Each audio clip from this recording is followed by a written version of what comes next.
Hello guys, welcome back to the tutorial. So in the last tutorial we discussed about the components of a web service, the types of web service and some other basic terminology.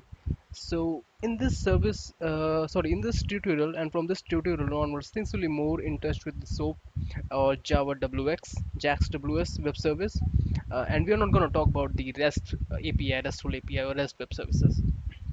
So in the previous example, we have talked about if you having a calculator functionality or a calculator class, which will be consisting methods like addition, subtraction, or division or multiplication and stuff. So you want to expose your API. So as in this example, we can see we have a client A and we have a server B. The server B is having or the server B is capturing all the code or the functionality which you want to expose, right?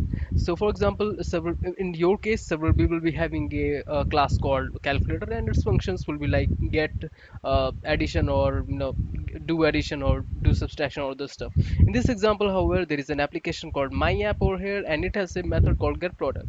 So what client A is trying to do, client A is trying to access this method, this get product method, but with direct call it is not allowed. By direct call, what I meant is these are two different servers. Server A cannot just create an instance of this my app class and access the get product because it is residing on a different server. So if server A wants or a client A wants to access this product, this get product functionality, what he has to do, either he has to get a jar of this application, my app application, and import that jar into its project. The second way is to, if this my app class or a functionality is exposed as a web service, then client A can access that web service and do the needful. So without it having a in a jar, or with if my app is not a web service, the call is just not allowed. So client server A wants to access get product method in my app deployed in the server B, but as it is on different server, A cannot access B directly by instantiating my app class and calling get product. So for calling purpose, A either must use a jar provided by B or as an API, or either by consuming my app as a web service if it is exposed as one. So when my app is exposed as a web service, it can access all its exposed contents along with the data inside the DB it is connected to. So if this get product method is somehow connected to a MySQL database or any other database, then not only client can access the method, but it can also access, but via method itself, all the databases, which probably is not possible via jar. So until unless the jar is also linked to some kind of database on the network. So that is how the web service work. So I think the basic idea of a web service is to provide client with the interface of the code server wants to expose as a web service. To break it down, if you have a functionality called calculator, you don't want to client have like, hey, take my whole class and access it like it. You don't want the client to have your class which has the method get addition, get subtraction, and all the functional, the real code inside this method. What you can do is you can just create an interface of that class and provide the client with that interface class. What interface does, interface provides gives client whatever methods it needs to access without actually exposing whatever content or whatever actual code in your methods are.